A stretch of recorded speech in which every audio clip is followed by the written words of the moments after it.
سلامونه ملګرو د انډیا خلاف شاهین افریدي ریویو ولې واغشته زه دې ځکه دا حیران یم جی لګېدل داسې چې شاهین افریدي راغلی هم د په دې سوچ باندې ډریسنګ روم نه که چېرې لږ بیفور شم زه به ډایرکټ ریویو واخلم ګوره چې کله شاهین افریدي ولګېدو بالکل پلمب لګېدلی و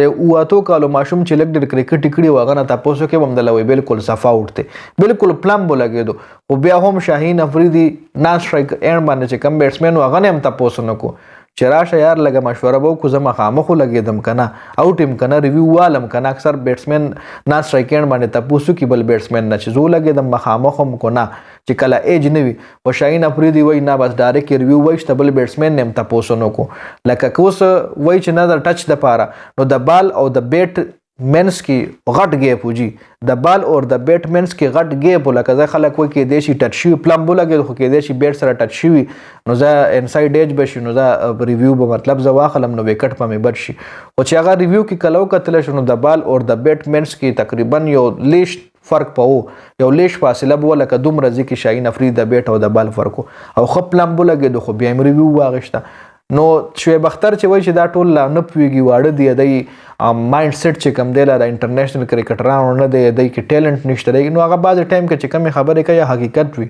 خو بیا هم په مونږ باندې بدې لګېږي نو شاهین افریدي ریویو به ایستلې وه د هغې حوالې سره اپډیټ سو مننه جي والسلام